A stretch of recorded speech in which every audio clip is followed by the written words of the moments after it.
Todos vivemos no mesmo mundo. Temos as mesmas esperanças e sonhos.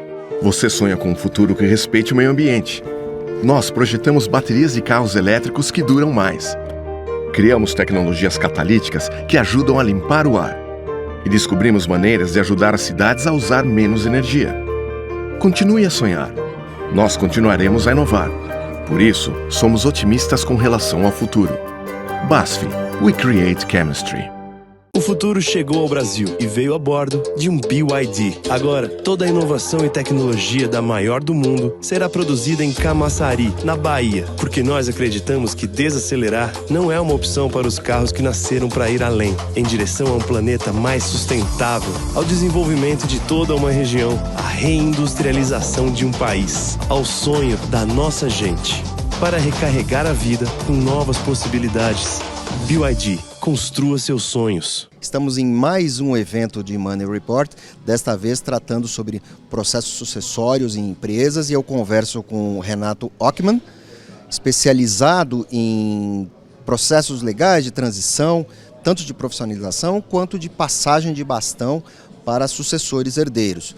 Doutor Renato, qual a maior dificuldade que as empresas encontram na hora de organizar a sua transição sucessória?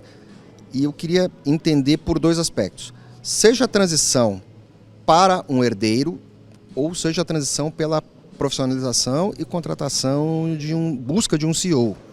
Por favor. Perfeito. Muito obrigado pela pergunta. Eu acho que quando a gente está se tratando de pessoas, relações de família, e esse é um assunto típico, ele se torna mais complexo e foge um pouco do princípio exclusivamente profissional e de negócio. Mas diante da tua pergunta, eu entendo que a primeira coisa é o tempo, o momento que deve se fazer isso, porque isso é uma questão cultural.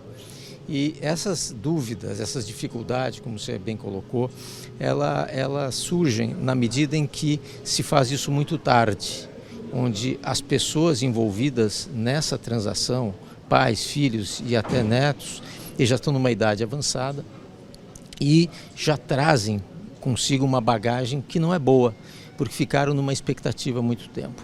Isso quer dizer o quê? A gente tem que começar um trabalho de sucessão, tanto de gestão como patrimonial, no momento certo e o mais cedo possível, para que não haja esses atritos. Agora, isso vai depender muito da família, da empresa. Tem excelentes exemplos em que a profissionalização se tornou a grande saída da companhia, onde os sucessores ficaram apenas como acionistas, e isso facilita muito o progresso e o fortalecimento da companhia. Em outros casos, havia uma liderança familiar e uma capacidade executiva muito bom que conseguiram levar para frente. Então, depende do caso a caso, mas os princípios básicos são esses.